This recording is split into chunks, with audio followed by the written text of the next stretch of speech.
ಆಭರಣ ತಯಾರಕನ ಬೆದರಿಸಿ ಚಿನ್ನಾಭರಣ ದರೋಡೆ ಮಾಡಿದ್ದ ಪ್ರಕರಣದಲ್ಲಿ ಪೊಲೀಸರೇ ಅರೆಸ್ಟ್. ಬೇಲಿಯ ಎದ್ದು ಹೊಲ ಮೇಯ್ದಂತೆ ಕಳ್ಳತನಕ್ಕೆ ಕೈ ಹಾಕಿ ಅರೆಸ್ಟ್ ಆದ ದಾವಣಗೆರೆಯ sub inspector. PSI Malappa Chippalakatti, Praveen Kumar ಸೇರಿ 4 ಬಂಧನ. ಹೌದು, ಆಭರಣ ತಯಾರಕನ ಬೆದರಿಸಿ ಚಿನ್ನಾಭರಣ ದರೋಡೆ ಮಾಡಿದ್ದ ಪ್ರಕರಣಕ್ಕೆ 2 ಪಿಎಸ್ಐಗಳ ಸೇರಿ 4ರನ್ನ ಬಂಧಿಸಿರುವ ಪ್ರಕರಣ ನಡೆದಿದೆ. ಪಿಎಸ್ಐಗಳಾದ ಮಾಳಪ್ಪ ಚಿಪ್ಪಲಕಟ್ಟಿ, ಪ್ರವೀಣ್ ಕುಮಾರ್ ಸೇರಿ 4ರ ಬಂಧನವಾಗಿದ್ದು, ದಾವಣಗೆರೆ ಪೂರ್ವ ವಲಯ ಐಜಿಪಿ ಕಚೇರಿಯಲ್ಲಿ 2 ಪಿಎಸ್ಐಗಳು ಕಾರ್ಯನಿರ್ವಹಿಸುತ್ತಿದ್ದರು. ಸ್ಥಳ ನಿರೀಕ್ಷೆ ತೋರಿಸಿ ಹಾವೇರಿ ಜಿಲ್ಲೆಯ ರಾಣೆಬೆನ್ನೂರ ಸಂಚಾರ ಠಾಣೆ ಹಾಗೂ ಹಂಸಬಾವಿ ಠಾಣೆಯಿಂದ ದಾವಣಗೆರೆ ಪೂರ್ವ ವಲಯ ಐಜಿಪಿ ಕಚೇರಿಗೆ ವರ್ಗಾವಣೆಯಾಗಿದ್ದ ಪಿಎಸ್ಐಗಳು ಕಾರವಾರ ಮೂಲದ ಆಭರಣ ತಯಾರಕ ವಿಶ್ವನಾಥ್ ಅರ್ಕಸಾಲಿಗೆ ಬೆದರಿಸಿ ದರೋಡೆ ಮಾಡಿದ್ರು.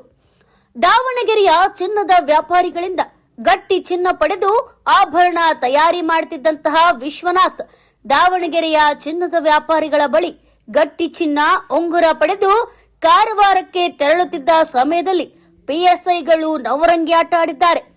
ನವೆಂಬರ್ 24ರ ಮಧ್ಯರಾತ್ರಿ 12:30ಕ್ಕೆ ದಾವಣಗೆರೆ ಬಸ್ ನಿಲ್ದಾಣದಿಂದ ಹುಬ್ಬಳ್ಳಿಗೆ ಬಂದಿದ್ದ ವಿಶ್ವನಾಥನನ್ನ ಹಿಂಬಾಲಿಸಿದ್ರು ಈ 2 ಪಿಎಸ್ಐಗಳು. ಮಫ್ತಿಯಲ್ಲಿ ಬಂದು ಕೊರಳ ಪಟ್ಟಿ ಹಿಡಿದು ಕೆಳಗಿಳಿಸಿ ತಾವು ಪೊಲೀಸ್ ಅಧಿಕಾರಿಗಳೆಂದು ಬೆದರಿಕೆ ಹಾಕಿದ ಸಮಯದಲ್ಲಿ ವಿಶ್ವನಾಥ್ ಅವರನ್ನ ನೀವು ಪೊಲೀಸ್ ಅಧಿಕಾರಿ ಅಂತ ನಾನು ಹೇಗೆ ನಂಬಲಿ ಅಂತ ಪ್ರಶ್ನಿಸಿದ್ದ.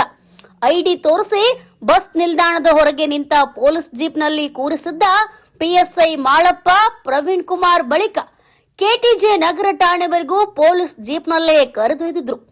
ಅಲ್ಲಿಂದ ತಮ್ಮ ಕಾರಿನಲ್ಲಿ ಕೂರಿಸಿಕೊಂಡು ಪಿಎಸ್ಐಗಳು ನಿನ್ನ ಬಳಿ ಇರುವ ಚಿನ್ನದ ಗಟ್ಟಿ ಆಭರಣ ಕೊಡು, ಬಿಡ್ತೇವಂತ ಬೆದರಿಕೆ ಹಾಕಿದ್ರಂತೆ ಹೈನಾತಿಗಳು.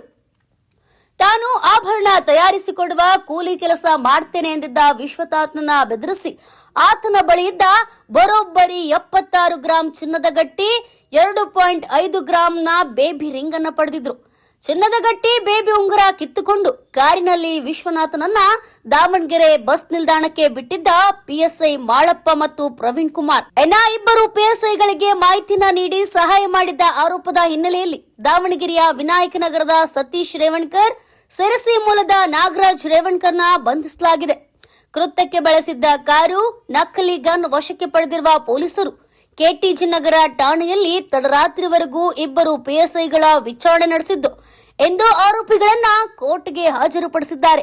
ಇದೆಲ್ಲದರ ಪ್ರಕರಣಗಳನ್ನ ನೋಡಿದಾಗ ಬೇಲಿಯೇ ಹೊಲ ಎದ್ದು ಬೇಯದಂತೆ ಆರಕ್ಷಕರೇ ಕಳ್ಳತನಕ್ಕಿಳಿದಿದ್ರೆ ಇಡೀ ಸಮಾಜದ ಮುಂದೆ ಕಾಕಿ ಪಡೆ ತಲೆ ತಗ್ಗಿಸುವಂತಹ ವಿಚಾರವಾಗಿದೆ. Bureau report, news pulse, Davanagere.